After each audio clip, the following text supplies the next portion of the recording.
নমস্কার, আমি professor doctor Gautam Kumar বলছি।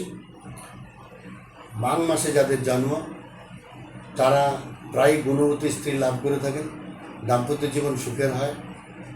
এরা হলো সত্যাশ্রয়ী, অন্যের দুঃখে বেশ দুঃখ অনুভব করেন। এরা প্রায় বায়ু ও পেটের রোগে ভোগেন, জীবনে নানা জটিল অবস্থার মধ্যে পড়েন, তবে কাটিয়ে উঠলে সক্ষম হবেন। জীবনে আত্মীয় ও পৈতৃক সাহায্য পেলে সুখের হবে জীবন। যদি তা না হয় তবে 25-26 বছর বয়স থেকে উন্নতি হবে। ব্যবসা বা চাকুরিতে শুভ ফল পাবেন, তবে ডাক্তারি, কবিরাজি বা কম্পাউন্ডারি প্রবৃত্তিতে বেশি যোগ থাকবে এবং সেখান থেকে অর্থ উপার্জনও ভালো হবে।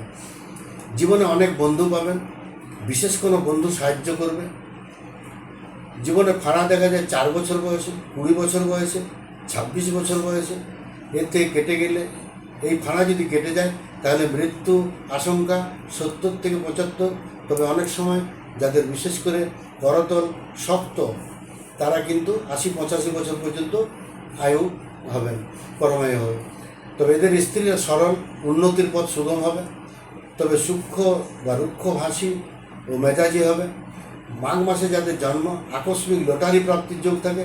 ব্যবসায়ী হলে সুফল লাভ করবেন, তাতে মন দিলে তরল দ্রব্যের ব্যবসা শুভ হবে। বিশেষ করে তেল, জল, এই সমস্ত তরল দ্রব্যের ব্যবসায় কিন্তু শুভ হবে।